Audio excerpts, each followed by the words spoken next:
Bon, il manque quelques personnes, mais on va quand même commencer, puis je suis certaine qu'elles vont finir par se joindre.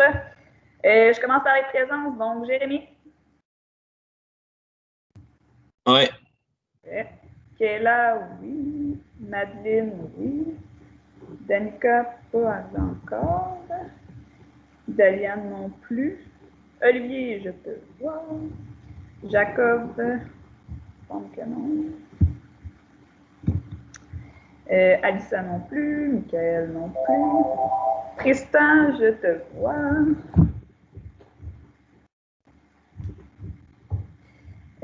Joséanne et Samuel ne sont pas là. Maëlle, je t'ai vu, oui. Victor-Émile, oui. Joshua, oui. Et Annabelle, oui. Bon. Allô, madame? Allô, Joshua porte encore sa belle casquette. Oui, casquette. Puis là, après ça, on a Kayla qui est là avec son capuchon. Ça fait du bien le matin. Donc, aujourd'hui, c'est hein? Je parle de la casquette de Joshua parce que le prof d'anglais pensait que c'était une casquette de Trump. Parce qu'elle est rouge avec des écritures blanches. Okay. Mais c'est quoi le rapport? Ben, ça ressemble un peu à une casquette de Trump. Daliane également, super. Bon, alors justement, aujourd'hui, très, très simple comme cours. On va regarder rapidement l'actualité. Je vous le dis tout de suite, d'ici la fin de l'année, on va la regarder à chaque cours. Donc, je vais vous poser des questions. Vous allez devoir prendre position une fois de temps en temps. Fait qu'on fait ça ce matin, un petit 5 minutes. Après ça, révision du chapitre pouvoir. Donc, je veux juste qu'on fasse une petite révision parce que mardi, vous allez avoir un petit mini-test. Je sais qu'on a commencé population mardi, mais vous allez voir que tout est toujours mêlé, tout est interdépendant.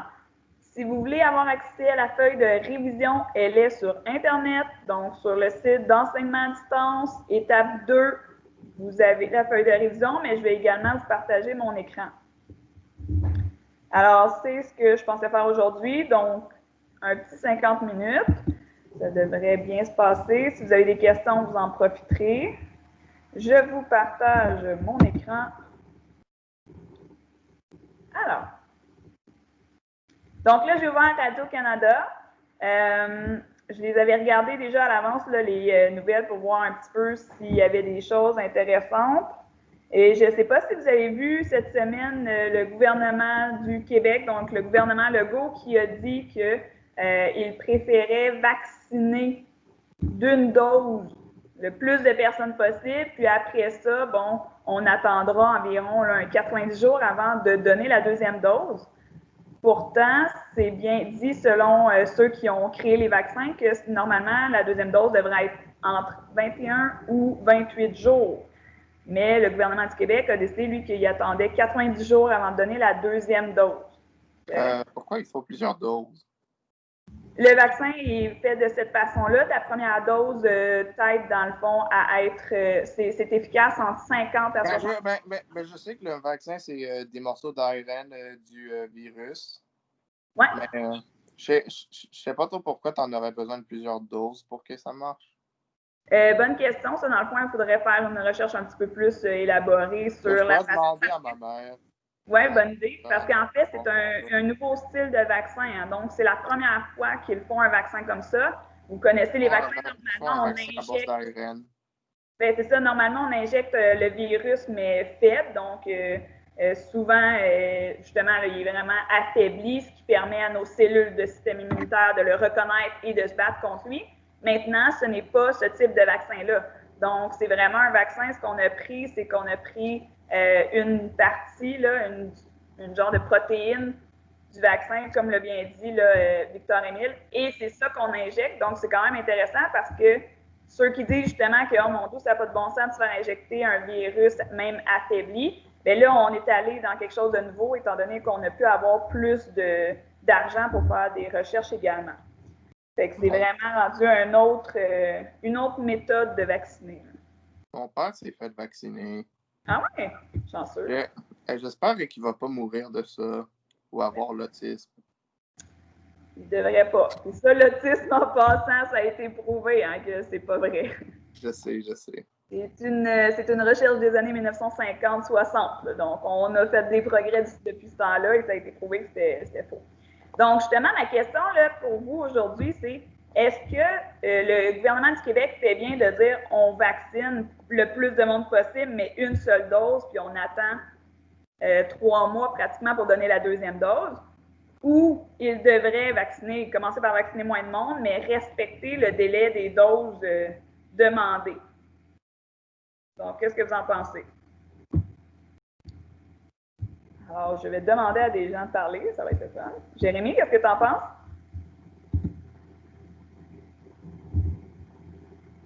Ouais. Qu'est-ce que tu en penses?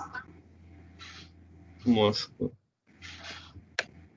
C'est sûr que si vous écoutiez quand on fait le cours, ça aiderait aussi à avoir des discussions et au fait que je ne parle pas tout seul. Moi, j'ai une opinion dessus. Ah. Donc, on vaccine le plus de monde possible, mais une seule dose pour commencer, ou on en vaccine moins, mais on leur donne les 2 doses qui sont supposées.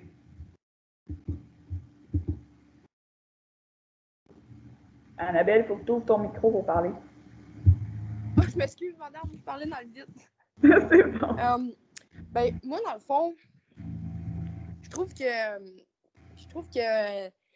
tu sais, comme, mettons, je suis ça depuis le début, puis, tu sais, c'est prouvé, mais je trouve qu'il n'y a pas eu assez de recherche. D'habitude, une recherche, ça prend au moins, même encore pour le cancer, on n'a pas trouvé de remède, puis, tu sais, mettons, une vraie recherche avec les preuves, tout ça, ça prend au moins 3 ans, tu sais, avant que ça soit concret. Mais, sinon, je trouve que ils font quand même bien, mettons, de le donner pour la première fois, puis attendre un peu, parce que, tu sais, on sait pas, peut-être que le corps peut réagir différemment, puis l'expulser, ou, tu sais, il y en a qui, comme, il y a eu des décès à cause de ça, justement, à cause du vaccin, que le corps soit une allergie, ou, c'est quelque chose que le corps rejetait. Mais moi, je trouve qu'ils font quand même bien d'attendre, mettons, 3 mois avant de donner la deuxième dose, tu sais, pour voir comment que le corps va réagir. Mais, ouais, c'est ça, je pense. Parfait. Non, c'est bien. Alissa, tu avais la main levée, vas-y donc. Ouais, moi, je pense que... moi, je trouve ça un peu louche. Ben, pas louche, mais comme Annabelle a disait, comme on n'a pas trouvé de remède pour le cancer, mais comme on a pu trouver un vaccin pour le COVID en moins d'1 an. Puis comme, genre, au début, on n'était pas sûr, c'était comme transmis comment ou whatever. Puis, voyons. Puis que le vaccin, pas le vaccin, le virus, genre, il se. Pas comme. Il se transformait. Ouais, non, comme. Il changeait. C'est transformé aussi, ouais. Ouais, c'est ça. Tu sais, moi, je trouve qu'il y aurait, comme. Genre, qu'il aurait dû avoir plus de recherche, là. Puis que peut-être que avant que quelqu'un se fasse vacciner, peut-être comme. Je peux remplir une feuille ou whatever, genre en disant comme tes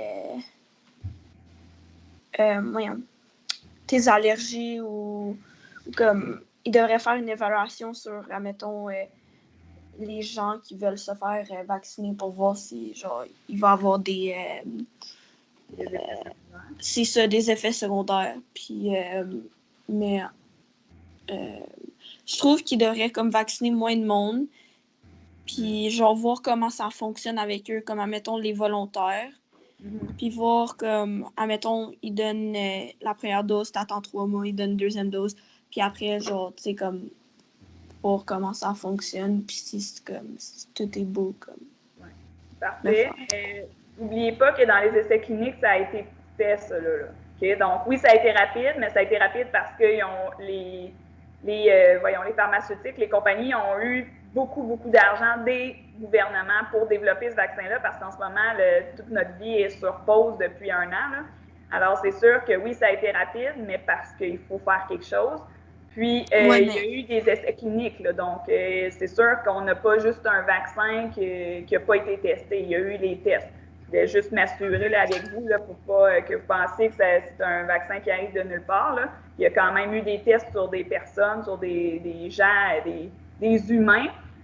Puis ceux qui, en ce moment, le reçoivent, c'est sûr que c'est quand même volontaire. Là. On s'entend qu'on est allé avec une liste de priorités, mais on ne peut pas obliger les gens à le recevoir non plus. Donc, c'est sûr qu'on les encourage, mais on ne les oblige pas. Puis encore là, c'est sûr que quand le vaccin est administré, on a quand même un suivi médical aussi, là.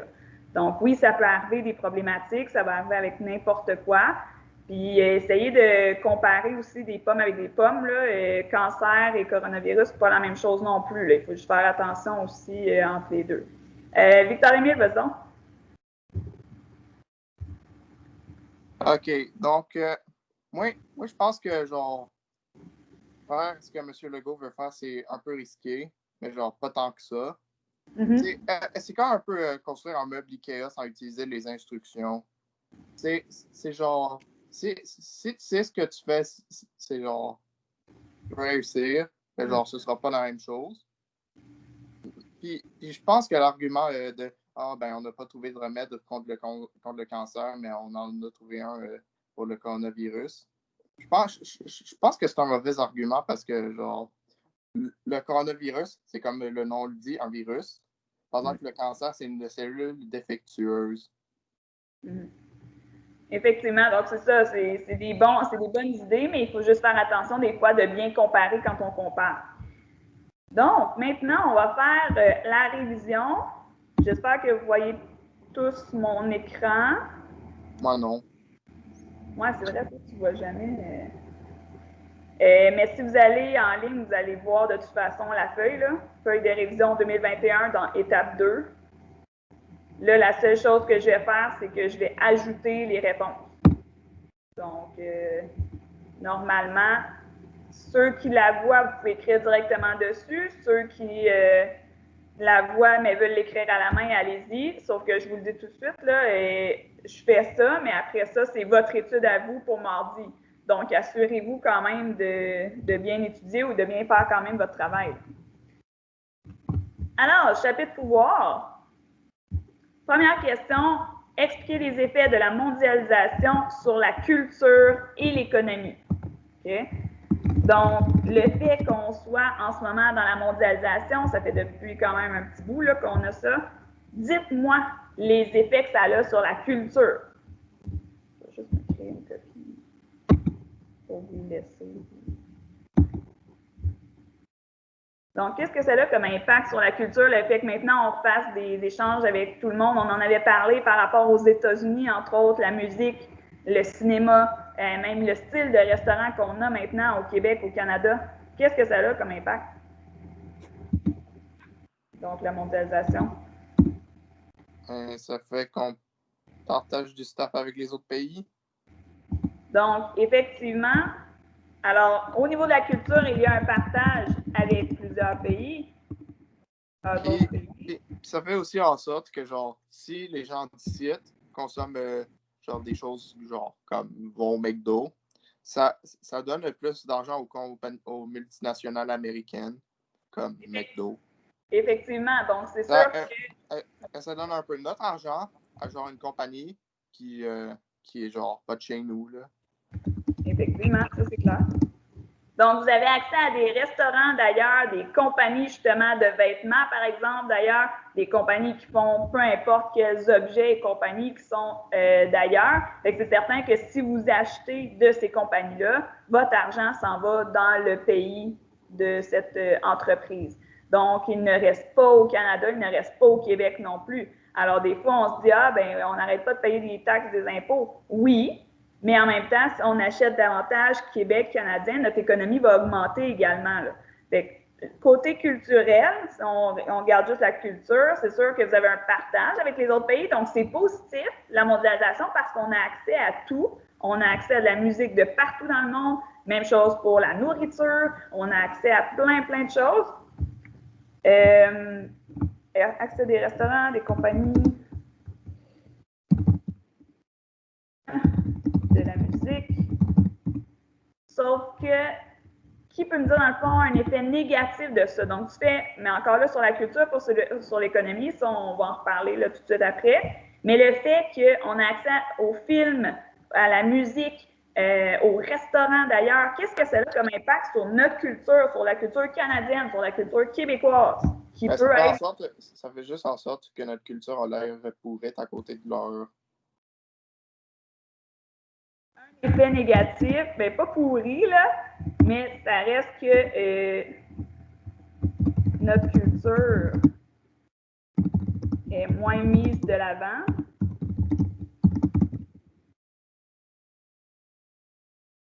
Donc, c'est certain qu'après ça, quand vous voulez, quand les artistes, justement, veulent créer des films, veulent faire peu importe leur musique, si ça ne se vend pas, malheureusement, à un moment donné, ils ne pourront plus vivre de ça et ça va finir par, à la longue, là, mais un jour, ça se peut que ça finisse par disparaître. OK?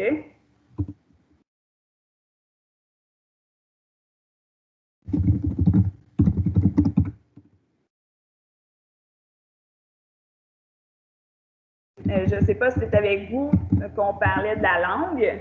Le français, donc, oui, il me semble que c'est Annabelle qui avait fait le commentaire. Donc, le français qui pourrait venir qu'à disparaître un jour au profit de l'anglais, c'est effectivement un autre impact de la mondialisation de la culture. Maintenant, on a accès à tout. Je ne sais pas, en fait, je suis certaine que parmi vous, il y en a plusieurs que leurs films, leur musique, leurs émissions de télévision, vous l'écoutez tous en anglais. Là. Moi-même, je fais la même chose. Quand c'est une émission qui est américaine, je ne vais pas la sous-titrer ou je ne vais pas non plus mettre la langue française, je l'écoute en anglais.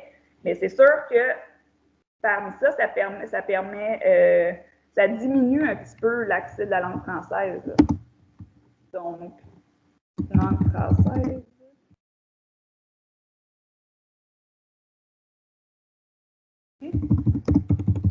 Là, pourrait-elle disparaître? On s'entend, là, c'est pas pour demain. Hein? On est environ 76% des gens au Québec qui parlent le français. Là, ce ne sera pas pour demain, la disparition de la langue française. Mais peut-être que dans un avenir éloigné, ça pourrait arriver. Ça, c'est pour la culture. Donc, il y a du positif. On apprend à connaître plein de cultures d'ailleurs. Oui? Ah, je pensais qu'il y avait quelqu'un qui voulait parler. Ben, moi, je voulais un peu tirer un commentaire, là. Oui. Pas si longtemps qu'il y a des péquistes, il y aura du monde qui parleront français. Oui, mais en ce moment, malheureusement, il y a quand même une diminution de la péquistes. de ce J'ai remarqué ça. Fait que, bon. Donc, c'est sûr que si ça continue, malheureusement, ça ne me dérange pas, là, mais si ça continue de diminuer le Parti québécois ou le Bloc québécois, c'est sûr que ça fait quand même ça montre un intérêt moins élevé, entre autres pour la souveraineté du Québec, ça c'est certain. La langue québécoise, la langue française plutôt, ça peut être quand même important, mais c'est sûr que la souveraineté, c'est peut-être moins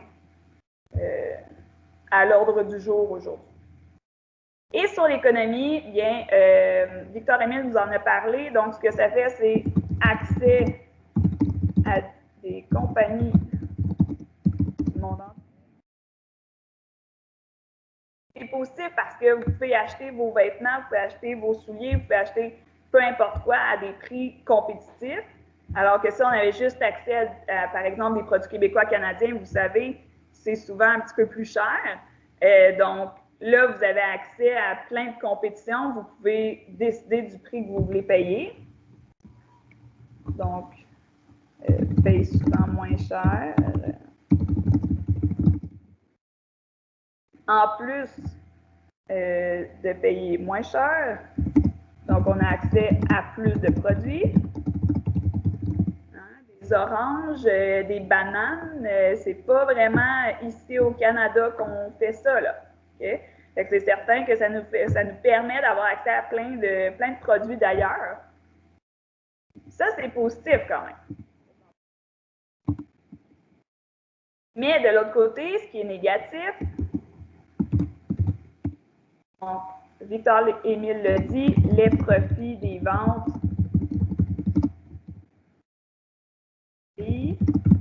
souvent aux États-Unis, entre autres. Et les usines, là, elles sont où? Elles sont situées sur quel continent? Bangladesh.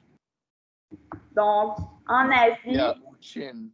Inde, Bangladesh, Chine, effectivement. Alors, c'est certain que les emplois sont où? Ils sont dans ces pays-là. Donc, les gens ici n'ont pas les emplois dans les usines parce qu'on a délocalisé l'entreprise. Pourquoi est-ce que les compagnies préfèrent faire affaire avec des pays d'Asie, Olivier? C'est une raison. C'est moins cher.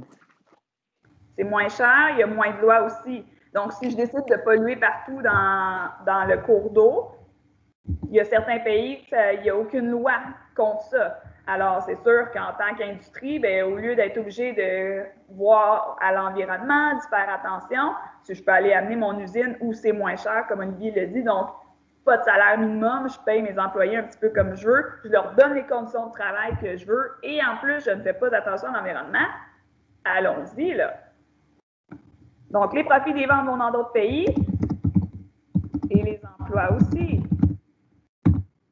Alors, c'est dommage pour le Canada, pour le Québec. C'est sûr que ça nous fait perdre des emplois, mais vous le savez très bien, quand vous avez une compagnie, certains de vos parents en ont, c'est sûr que l'objectif, c'est de faire du profit. C'est logique aussi. Je veux dire, si vous avez une compagnie et votre but, c'est de ne pas faire d'argent, il y a un petit problème, là.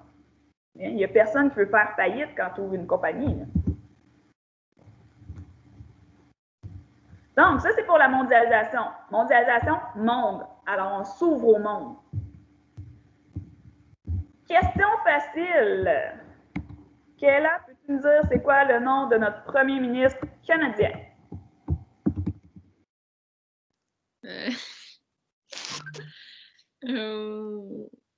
Notre premier ministre au Canada.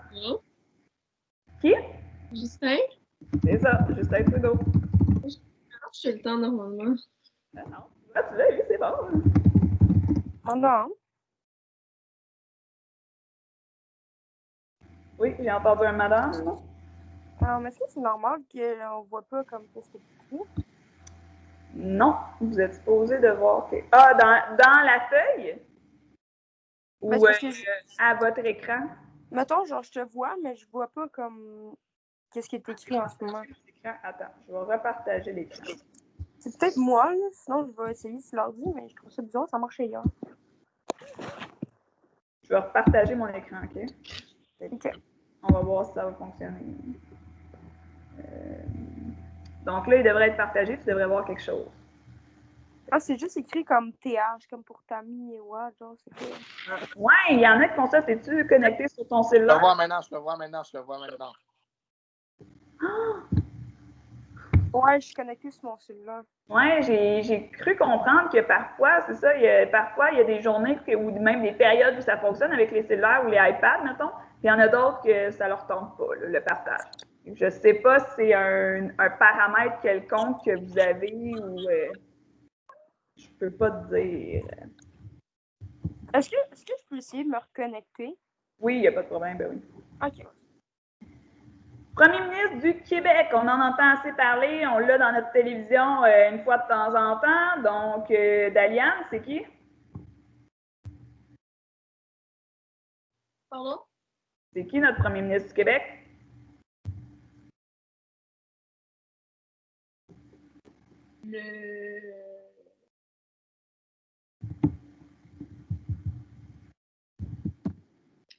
Commence par un F. F? Ouais. François Legault. Ouais. Et ça, je te pour dire mais là, comme tu me regardais avec une face bizarre, là, je commence.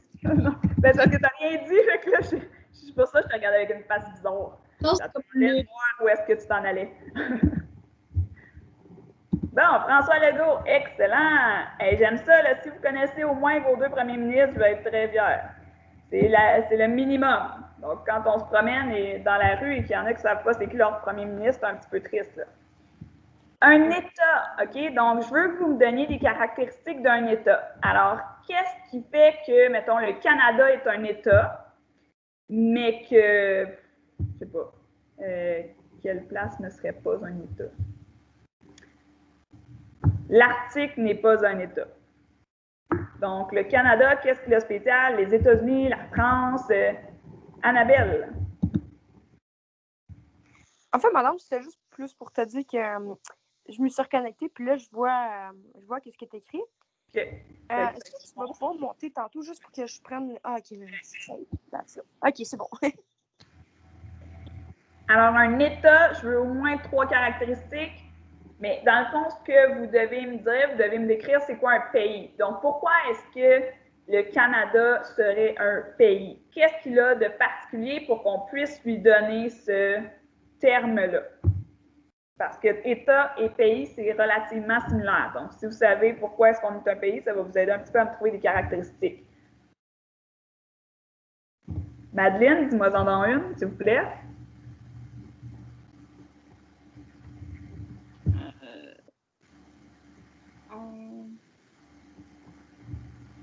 Qu'est-ce qu'on a au Canada? Des gens, je sais pas. Une population, mais oui, ça a l'air niaiseux, là, mais une population, effectivement. Un territoire, c'est déjà ça, effectivement. OK. Notre territoire est délimité par quoi? Au sud, on en a une. Les frontières. On a une frontière. Alors, il faut que ça soit délimité par des frontières. Sur un territoire délimité par une ou des frontières, là. Ça dépend des pays ou des États. Okay. Ensuite, il faut un gouvernement. Hein? Il faut que ça puisse se gouverner, cet État-là. Ce n'est pas seulement des gens laissés à eux-mêmes et faites ce que vous voulez. Donc, gouvernement qui dirige.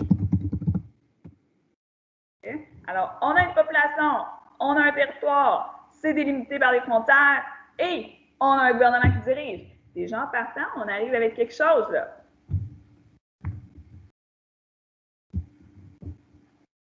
Ah, Annabelle, je ne sais pas si tu avais...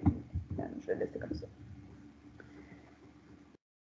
Numéro 4, je veux que vous nommiez le type d'organisation politique au Canada. Puis après ça, on va le comparer. Donc ça, on avait passé plusieurs cours plutôt là-dessus. Alors, au Canada, comment est-ce qu'on appelle ça le fonctionnement politique? C'est quoi le terme? En fait, vous en avez 2 qui peuvent être fonctionnels, là, qui peuvent fonctionner avec ça.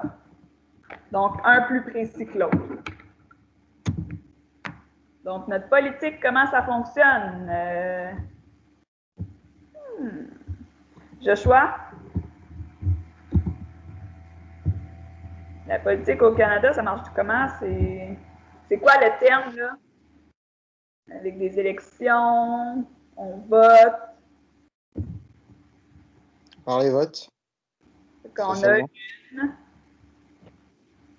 Ça commence par un D. On a une D. Démocratie. Démocratie! Excellent. Donc, une démocratie, ça c'est au Canada. Et plus précisément... Une monarchie constitutionnelle. Monarchie constitutionnelle.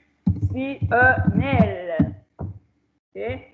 Alors, monarchie constitutionnelle, c'est une démocratie, sauf que vous avez le mot monarchie pour monarque et non pas le papillon, mais monarque, le roi ou la reine. Alors, c'est ça, une monarchie constitutionnelle. Okay. Donc, c'est que ça fonctionne démocratiquement, mais il ne faut pas oublier qu'on a quand même une structure où il y a une reine et un gouverneur. Et on a même les lieutenants-gouverneurs, on va tout voir ça tantôt, je vais vous la faire, la structure. Donc là, ça, c'est le Canada. Mais dans l'examen, ou le petit test, là, parce que vous allez voir, ce n'est pas un très gros test, vous allez devoir comparer ça avec France et États-Unis et la Corée du Nord. Donc, juste en général, là, comparer les types de pouvoir, donc les types d'organisation. Alors, en France et aux États-Unis, comment est-ce que ça fonctionne? Donc, est-ce que c'est une démocratie? C'est une dictature? C'est quoi? C'est une monarchie? C'est comment que ça fonctionne? Josiane et Samuel, dites-moi donc quelque chose. J'aimerais ça dire quelque chose, mais je suis pas bonne, je sais pas la réponse. Donc, en France et aux États-Unis, c'est aussi une démocratie, mais c'est également une république. Les 2 pays se sont révoltés contre le roi qui était en place. les États-Unis en 1776 et la France en 1789. Donc, on n'a plus le roi, la reine en haut. C'est vraiment un président. Alors que nous, on a un premier ministre, vous le savez. Donc, président, alors qu'ici, si vous voulez l'ajouter, on a un premier ministre. Donc, c'est votre président qui dirige. Il n'est pas seul parce que ce n'est pas une dictature, c'est bel et bien une démocratie. Mais vous avez quand même un président. Donc, c'est lui qui est la personne dans la politique la plus élevée. Alors, c'est votre différence là aussi avec le Canada. Les deux, c'est des démocraties, ou même les trois, là, c'est des démocraties. Les gens vont voter. Le système de vote est différent. Combien de partis y a-t-il aux États-Unis? About 2. Et voilà, il y en a seulement 2. Vous avez certains indépendants, donc des gens qui peuvent se présenter tout seuls et décider d'être indépendants, mais vous avez seulement 2 partis, démocrates et républicains. OK? Daliane, as-tu vraiment Bob Ross en arrière-plan? C'est malade. Mon Dieu, c'est vraiment malade. OK, désolé. J'avais pas remarqué, puis là, je viens de remarquer, puis je trouve ça juste fou. Bon, très belle image de Bob Ross. Alors, juste savoir, justement, aux États-Unis, pas en France, mais aux États-Unis, 2 partis. Malgré qu'en France, c'est vraiment différent, le système de votation, là, c'est proportionnel. Ici, c'est unilatéral. Et au Canada, on en a plusieurs, OK? Donc, vous pouvez décider, demain, vous pourriez décider, mais vous n'avez pas l'âge, hein? Mais on pourrait décider de commencer un parti et naturellement, il faut aller chercher des signatures. Il y a quand même un processus, mais au Canada, on a plusieurs partis. Okay? Ça, c'est pour la France, États-Unis, Canada. La Corée du Nord. Est-ce que c'est une démocratie? Comment ça fonctionne, ce pays-là?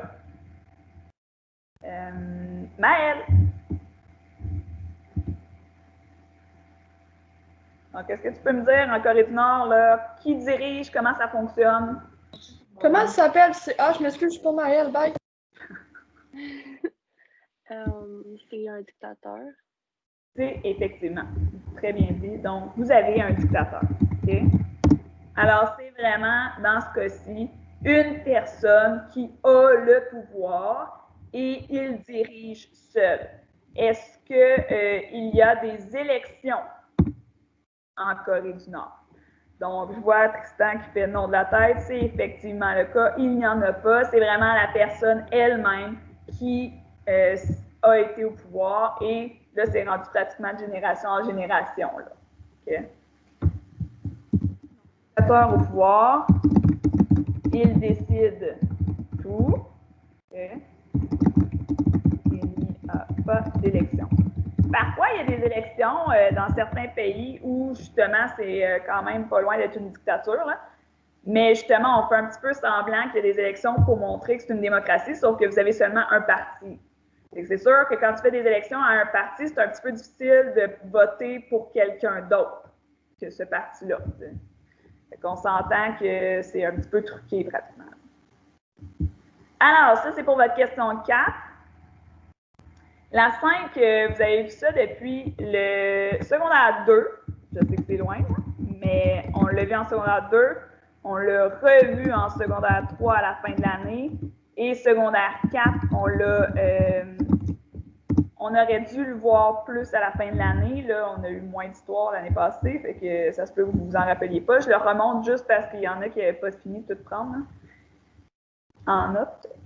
Donc, le pouvoir judiciaire, c'est le plus facile. Alors, c'est quoi le pouvoir qui est judiciaire? Normalement, là, vous devriez être capable de me répondre à ça. Tristan, vas-y donc. Ben, je suis pas sûr, là, mais...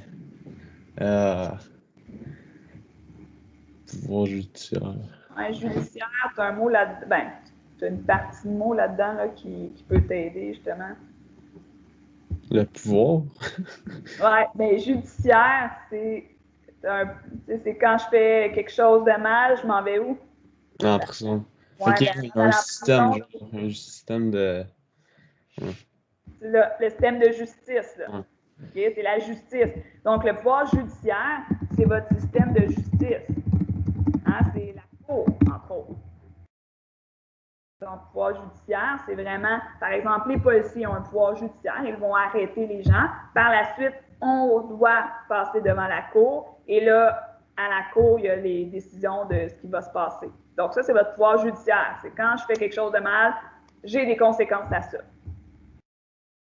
La cour, vous en avez plusieurs en passant, là. Hein? Vous avez la cour municipale, vous avez la cour du Québec, la cour supérieure, la cour suprême. Donc, c'est une gradation aussi selon la gravité du geste.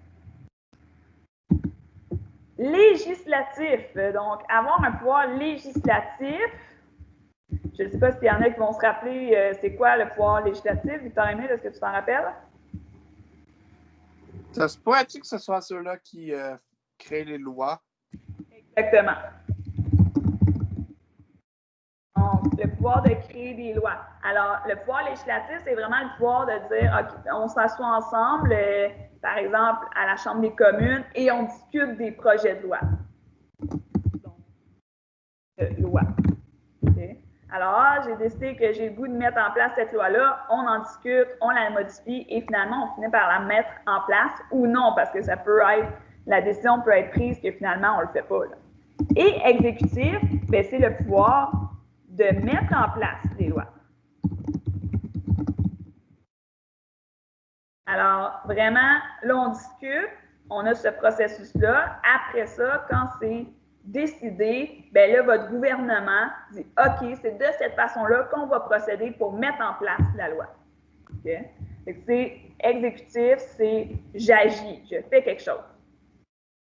On s'entend en ce moment avec le coronavirus, là, les décisions qu'ils prennent, que le gouvernement prend, ça ne passe pas nécessairement par toute cette procédure-là. Donc, c'est pas nécessairement on s'en va à la Chambre des communes, on discute de « est-ce qu'on devrait en mettre un couvre-feu là, de 8 à 5 le matin? » C'est pas comme ça que ça se passe, justement, parce que c'est une situation particulière. Mais quand on a vraiment un projet de loi qu'on veut mettre en place, normalement, il y a vraiment une procédure et c'est pour ça que des fois, c'est un petit peu long. Donc, ça, c'est vos 3 pouvoirs. Je l'écris gouvernement. Ensuite, État souverain, on va l'enlever. Ça, j'avais oublié d'enlever, mais il n'est pas nécessaire. OK. Là, on a passé à travers ça en classe. Vous aviez dû vous créer des partis et on avait fait pratiquement toute une campagne électorale, comment ça fonctionnait. Alors là, je veux vous m'expliquer comment ça fonctionne. Donc, si on a nos partis de créer, c'est quoi la suite si je pars en campagne électorale? Qu'est-ce qui va se passer? Donc, demain, on a des élections. Comment ça se passe? J'espère qu'il y a quelqu'un qui est capable de me dire un petit quelque chose. Là. Kéla, es-tu capable de me dire un petit élément par rapport à une campagne électorale? Qu'est-ce qui se passe? Je suis pas vraiment sûre. Je suis pas quelqu'un qui suit la politique de même. Là. Non, je sais, mais des fois, c'est pas le. Je vous demande pas non plus de tout connaître vos députés, je vous demande juste de savoir en général. C'est ça le cours de monde, c'est de se pratiquer juste à connaître un petit peu en général comment ça fonctionne la politique. Jamais je vais vous demander d'aller super loin, là, c'est juste à peu près. Donc, on a des partis, on s'en va en campagne électorale. Première chose, donc, vous avez des candidats, hein, vous aviez votre parti, vous étiez 3 personnes, vous vouliez vous faire élire en tant que parti. Alors, objectif, faire élire le plus de candidats par parti. Okay. Ça, c'est l'objectif de tout le monde, là, parce que plus vous élisez de candidats, plus vous avez de chances de vous retrouver au gouvernement. Là. Sinon, malheureusement, c'est sûr que ce n'est pas vous qui allez diriger. Alors, on veut faire élire des candidats. Donc, une des façons de faire, naturellement, vous allez avoir plein d'affiches partout. On sait très bien quand on s'en va en élection. Là. Vous vous promenez partout dans Gatineau, puis il y a des visages de personnes, de gens là, un peu partout sur les poteaux.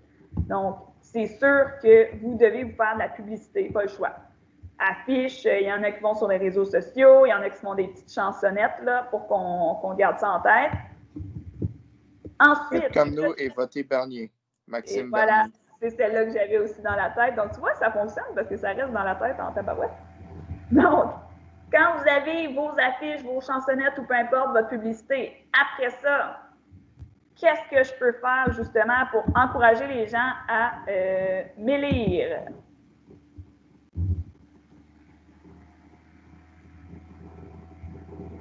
Tu fais des fausses promesses.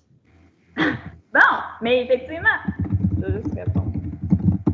Effectivement, donc il faut que tu fasses quand même des promesses, il faut que tu dises quelque chose. Alors, souvent, ces gens-là vont aller justement dans des émissions de télévision, dans des émissions de radio ou même, comme je le disais, sur les réseaux sociaux et les candidats font des promesses, effectivement. Okay. Il y a aussi des débats. Donc, souvent, ça, vous en avez à la télévision. On en avait écouté une partie d'un où vous avez des sujets en particulier et là, on en profite pour faire nos promesses. « Oh ouais, moi, si je suis élu, je vais faire telle chose. » C'est sûr. Bon, c'est sûr. Hein? C'est sûr jusqu'à temps qu'il soit élu.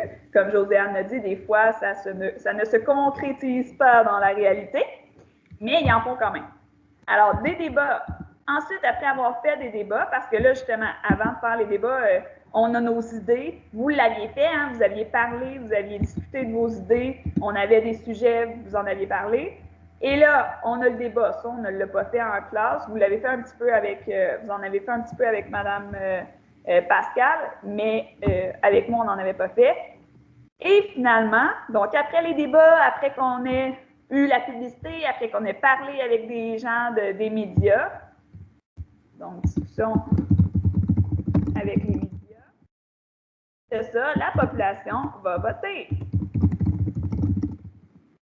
Le jour du scrutin, les gens vont voter, vont aller remplir leur petit bulletin de vote et finalement, on va savoir qui devient le premier ministre, qui sera le parti au pouvoir.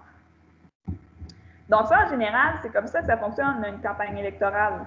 C'est en général, on s'entend. Hein? Mais si vous êtes en mesure de juste retenir ça, que la prochaine fois qu'il va y avoir des élections, vous savez comment ça fonctionne, bien, c'est intéressant. Au moins, vous pouvez, après ça, si vous voulez voter, juste aller voir, ah oui, il y a un débat aujourd'hui, bien, au moins, je vais écouter ça, je vais en apprendre un petit peu plus. J'ai oublié de vous l'indiquer, mais débat, discussion avec les médias et plateforme électorale. Hein? Ceux qui ont fait le travail sur les plateformes électorales, vous avez vu, c'est long, mais encore là, je ne vous avais même pas mis toutes les plateformes. Donc, chaque parti va se créer justement une plateforme. Vous l'aviez fait sur les uniformes, sur les activités qu'on va avoir en classe. Vous aviez créé votre propre plateforme pour votre parti. C'est le même principe pour les vrais partis, là. Donc ça fait partie aussi d'une campagne électorale. Prochaine question, nommer des partis politiques. Je veux juste te dire ça, mais vos affaires de pancartes et d'annonces, ça me rappelle tellement l'époque où il y avait genre des pubs de genre « Ah, Justin Trudeau n'est qu'un incompétent ». Ça montrait même pas un parti dessus, à la fin. C'est juste genre, votez pour n'importe qui, mais votez pas pour Trudeau. C'est ça. Ça, il faut faire attention, justement. C'est drôle parce qu'on sait tous qui c'est qui a gagné. Effectivement. Mais c'est de la mauvaise, justement, publicité. C'est qu'au lieu de commencer à dire que les autres n'ont pas de bon sens, puis justement, de ne pas voter pour lui parce qu'il n'y a pas d'allure, peu importe, mais c'est beaucoup plus intéressant de savoir mais c'est quoi, toi, tes idées? Parce que sinon, autrement, je ne sais pas pourquoi que je t'élirais parce que tu as dit du mal de Justin Trudeau ou de peu importe qui. Là. Donc, les partis politiques au Canada et au Québec, vous devez en connaître quelques-uns, au moins les principaux. Hein? Alors, au Canada, on a qui comme parti? Donc, premièrement, Justin Trudeau, c'est quoi son parti? Madeleine? Alors, Justin Trudeau, parti. Parti. Je m'en rappelle plus. Du Canada. Madame, est-ce que tu peux descendre un peu parce que j'ai de la misère à voir avec la comme bandelette? Là. Aucun problème. Merci. Ensuite de ça, Parti libéral, donc leur logo, en passant, c'est un gros L, là, ça c'est évident. Après ça, Stephen Harper, lui, son parti, c'était quoi, Victor Emile? Et puis là, Stephen Harper. Non, je sais, mais c'était quoi? Tool. Bon, ben, c'est quoi son parti? Conservative. Je serais plus en connaissant la personne. Donc, Parti conservateur du Canada. Ensuite, Samuel Comtois et Josiane, en avez-vous un autre à me dire? Le populaire?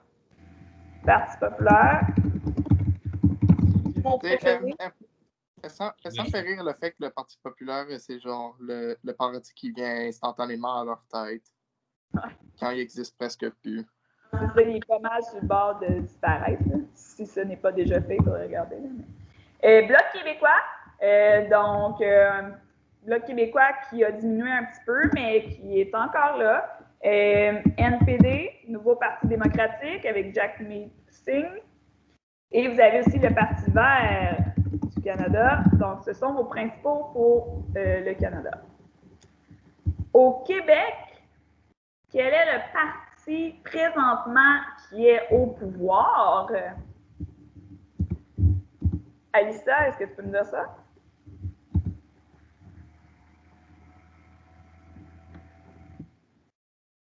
Non. La CAQ. Coalition Avenir Québec. Vous avez également le Parti libéral du Québec. Vous avez le Parti québécois. Corruption.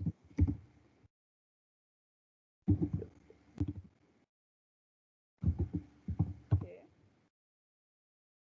Non, CAQ, Parti libéral, Parti québécois, Québec solidaire.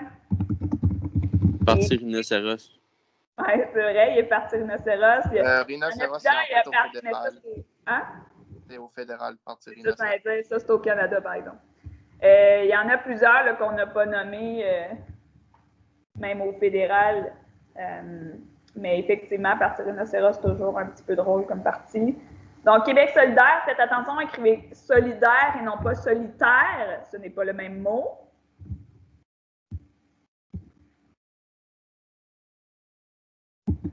Expliquer l'influence des médias sur les États. Donc, ce que je veux dire par là, c'est l'opinion des journalistes, l'opinion des animateurs de radio ou d'émissions de télévision, l'opinion des gens, justement, même maintenant sur les médias sociaux.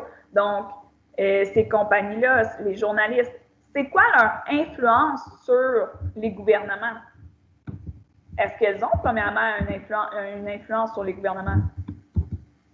Ben c'est sûr que si je suis genre un journaliste, qu'on est une gang de journalistes, qu'on dit à un politicien que ce qu'il a fait c'est mal, genre il va sûrement plus avoir de pression à s'excuser parce que genre les journalistes, c'est comme un peu l'intermédiaire entre les politiciens et le peuple.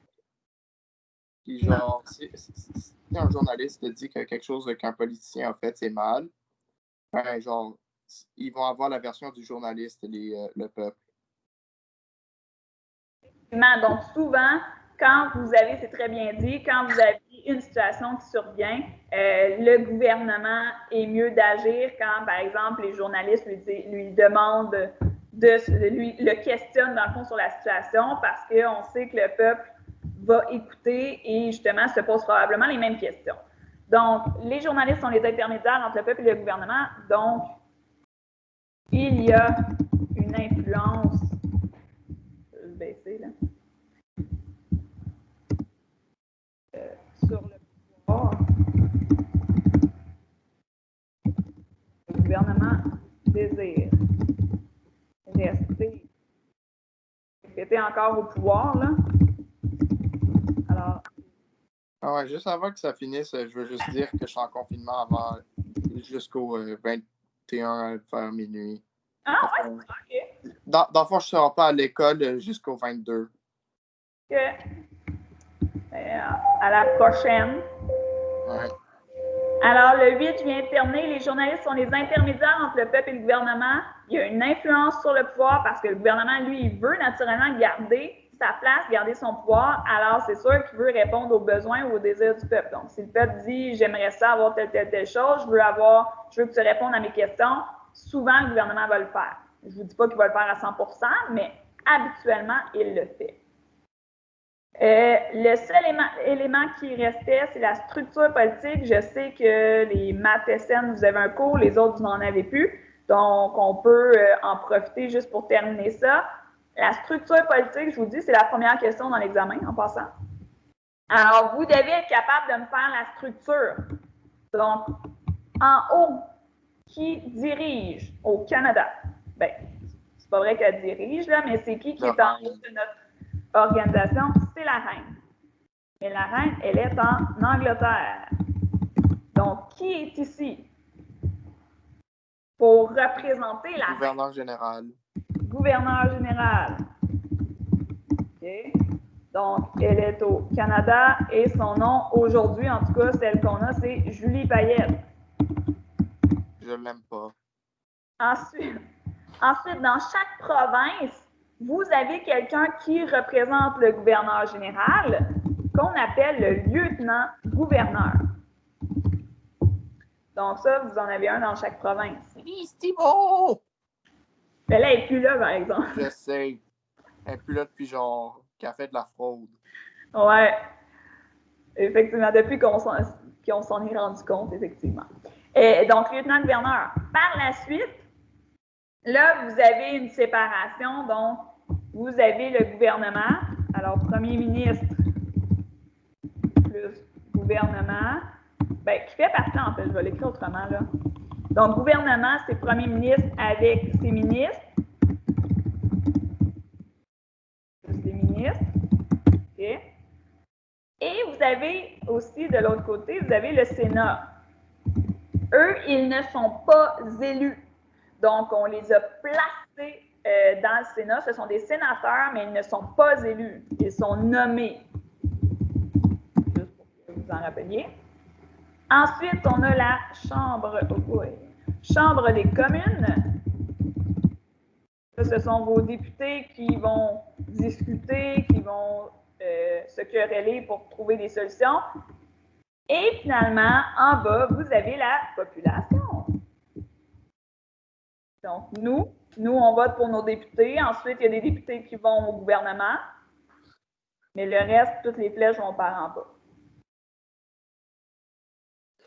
La question 10, je vous le dis tout de suite, ce sera votre question à développement. Donc, vous devrez me dire, à votre avis, qui a le plus de pouvoir dans ces 5 regroupements-là et pourquoi. Donc, vous devrez comparer, dans le fond, là. Est-ce que ce sont les multinationales? Est-ce que ce sont les ONG, donc organisations non gouvernementales, les médias, les citoyens ou les gouvernements? On pourra en parler un petit peu plus mardi prochain, mais ce sera une petite question à développement à la fin. Madame? Oui. Dans le fond, c'est quand le petit test sur ces questions-là? C'est-tu mardi ou c'est lundi? Mardi, lundi, vous êtes en journée pédagogique. OK. Et on ne se voit pas lundi, de toute façon. Et Josiane et Samuel, vous aviez une question? Oui, ça, je pense que je viens de répondre. Donc, c'est mardi l'examen? Oui. Dans le fond, c'est un mini-test. Vous allez voir, là, ça ne devrait pas prendre la période, là, à moins vraiment qu'il y ait un problème. Autrement, ça ne prendra pas la période. Mais oui, mardi, on fait ça. OK. Donc, je vous laisse aller. Hein? Vous n'avez même pas de cours. Fait que profitez de votre fin de semaine. Grande fin de semaine. Pas de cours lundi. Vous êtes en congé. On se revoit mardi. Bonne journée. The world. My final À message. mardi. Goodbye. Bye, à mardi. Madame? Oui. J'avais peut-être une dernière question.